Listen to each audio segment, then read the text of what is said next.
Uma quarta-feira muito abençoada a todos. Sejam muito bem-vindos a mais um Liderando com Sabedoria. E esta semana nós estamos falando sobre comunicação. E para deixar o assunto um pouco mais interessante, eu estou trazendo exemplos de casos reais de grandes líderes que estão contados no livro Como Fazer Amigos e Influenciar Pessoas de Dale Carnegie. Se você ainda não leu esse livro, eu recomendo que você leia, porque ele fez muita diferença no meu entendimento e na forma com que eu me comunico com a minha equipe, com os meus colaboradores, fornecedores e até mesmo clientes. Então, eu deixo aqui a minha recomendação para você. E antes de começar a nossa aula de hoje, eu peço a você que deixe o like neste vídeo, se inscreva no nosso canal e ative o sininho para que você possa receber as notificações de novos vídeos. Então, entrando na aula de hoje, eu faço uma recomendação a você também. Caso você ainda não tenha assistido o vídeo de segunda-feira, onde nós falamos sobre Abraham Lincoln e a história de como ele aplicou algumas técnicas para que ele pudesse ganhar confiança dos membros do comitê dele, do gabinete dele, para ele poder governar os Estados Unidos de uma maneira mais efetiva, eu convido você a assistir. Ontem nós falamos de Theodore Roosevelt, como que ele fazia para trabalhar com as emoções quando ele recebia muitas críticas sobre o governo dele.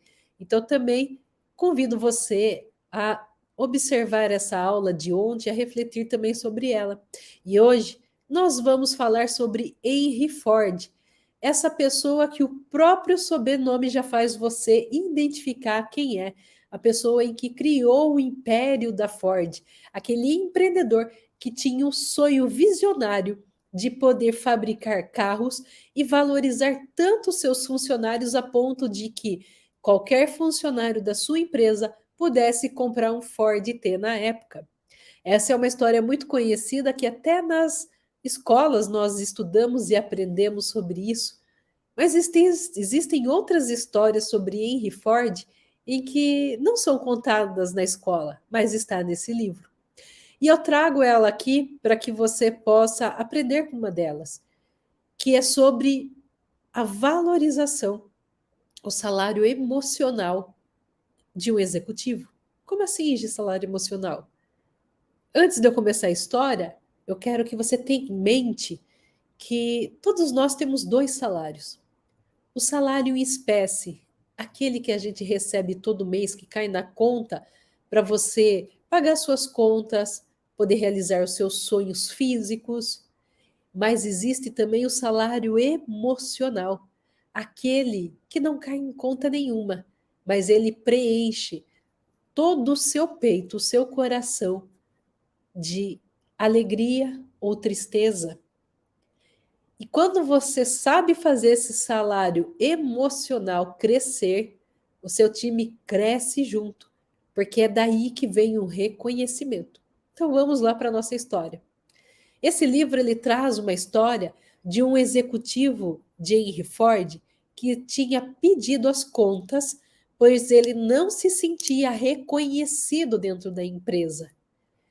E aí, nessa época, Henry Ford já não trabalhava em contato com todos os executivos, mas a partir do momento que ele ficou sabendo que esse executivo sairia da empresa e pelo motivo que ele sairia, que era falta de reconhecimento, e não porque ele queria ganhar mais no seu salário em espécie, ele fez questão de escrever uma carta pessoal para esse executivo e descreveu na carta todo o reconhecimento que ele tinha por todos os esforços que esse executivo fez dentro da Ford, por tudo que ele contribuiu. E ele deixou claro com os exemplos. Não foi uma carta resumidinha, não. Foi uma carta muito bem elaborada, uma carta em que ele pôde persuadir esse executivo a realmente repensar a sua decisão. E dizem que esse executivo, depois que recebeu essa carta, a leu e sentiu-se reconhecido pelo próprio dono da empresa, ele mudou a sua decisão anterior, e voltou a trabalhar na Ford, continuando contribuindo com o seu trabalho. E aí, eu pergunto a você: você tem reconhecido o seu time? Você tem pago esse salário emocional para o seu time? Ou você tem pago um salário emocional onde, ao invés de acrescentar, você diminui? Então, eu quero que você pense nesses 5 pontos de reflexão que essa história de Henry Ford traz para nós. E o primeiro ponto é a valorização dos colaboradores. De fato, verdadeiramente falando, você tem valorizado os seus colaboradores, não somente com o salário em espécie, mas principalmente com o salário emocional? Você tem reconhecido o quão eles estão crescendo, trabalhando em prol e contribuindo com a sua empresa, com o seu time, com até mesmo o seu crescimento? Escreva aí nos comentários como tem sido para você hoje você reconhecer isso. Segundo ponto, você tem elogiado especificamente?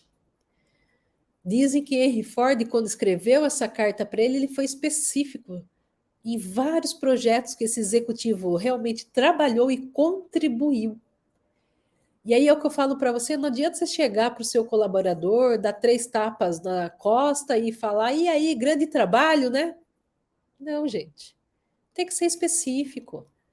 Quando alguém faz um trabalho bacana, elogie ele pelo trabalho, para que ele saiba realmente o que deu certo. Muitos empresários acham que quando seus funcionários, seus colaboradores estão seguindo os processos, os procedimentos à risca e estão entregando o padrão que se espera, é mais do que o dever deles. Mas se você pensa assim, você está errado, você tem que elogiar, porque ele poderia não estar entregando daquele jeito. E você tem que ser grato por ele, não só compreender, mas por ele vestir a camisa, vestir a cultura, porque todos têm que crescer juntos. Então, seja uma pessoa que observa e elogia especificamente o que está te agradando, o que está realmente contribuindo e fazendo com que a equipe, com que a empresa cresça. Terceiro ponto, nessa carta a gente vê o quanto Henry Ford persuadiu pelo reconhecimento. E você tem que fazer isso também, faz parte do salário emocional. E aí você reconhece e, e usa sua persuasão para trazer um sentimento muito bom em equipe. Você vai ver que vai melhorar o ambiente de trabalho, vai melhorar a colaboração, a entrega.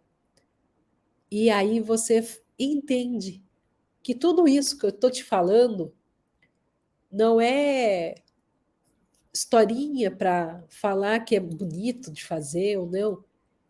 É positivo, é lucrativo, é gratificante. Só tem pontos positivos, então pense nisso. Quarto ponto, compreensão das necessidades emocionais. Você compreende hoje as necessidades emocionais de cada colaborador seu, assim como Ford compreendeu nessa carta? Isso é muito importante, porque, mais uma vez, a gente toca no salário emocional. E aí, muitas vezes, você se vê perdendo dinheiro, perdendo talento, colaborador, porque você foi incapaz de realmente fazer um elogio sincero, de realmente acompanhar, de realmente entender o que essa pessoa precisava. Eu vou trazer um ponto aqui para você que tem a ver com o salário emocional. Eu tive uma vez um colaborador meu que, ao nascer a filha dele, ele precisava ir fora da cidade buscar um especialista para uma determinada situação. E aí, na empresa multinacional que eu trabalhava, era muito comum, se a mãe já fosse com a criança ao médico, não liberarem o marido para ir. Só que eu quis fazer diferente na minha empresa. Mesmo sabendo que ia a mãe e a sogra, eu liberei o funcionário para ir, não descontei do seu dia. E aí, você não tem noção o quanto a pessoa fica grata. porque ela pode acompanhar em um determinado exame que não tinha aqui na cidade, fora da cidade, a sua família. Isso tem tudo a ver com salário emocional, com que a gente, com simples decisões, pode estar influenciando para um ambiente bom, agradável, um ambiente colaborativo, um ambiente que você gostaria de ser tratado assim se fosse com você. Então, são coisas assim que eu falo para você, pense, reflita.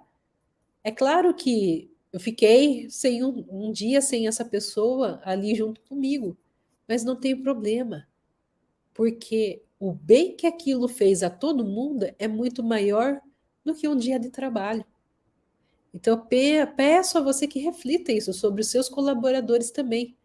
Se você trabalhar principalmente com homens, porque às vezes não se tem essa oportunidade em todas as empresas, e quando você dá, é um ponto de observação muito forte, é um ponto até mesmo de carinho para com a empresa. E o último ponto aqui, manutenção dos talentos. Quando você faz isso, você reconhece com o salário emocional os seus colaboradores, você retém os talentos, ou seja, você vai fazendo essa manutenção dos seus talentos, você vai crescendo com eles e retendo. Porque não existe nada mais caro do que você perder um talento e ter que encontrar outro, treinar, enfim. E aí, como é que foi essa aula para você? Escreva aí nos comentários. Espero que tenha trazido ideias e reflexões que você possa empregar no seu dia a dia, ou até mesmo confirmações, caso você já aplique também esse olhar do salário emocional com os seus colaboradores. E eu, mais uma vez, peço que você deixe o like neste vídeo, se inscreva no nosso canal, caso ainda não seja inscrito, e ative o sininho para que você possa receber as comunicações de novos vídeos. E eu te vejo amanhã, às 7h27, para a gente refletir e falar um pouquinho mais sobre comunicação. Até amanhã e um dia muito abençoado a todos.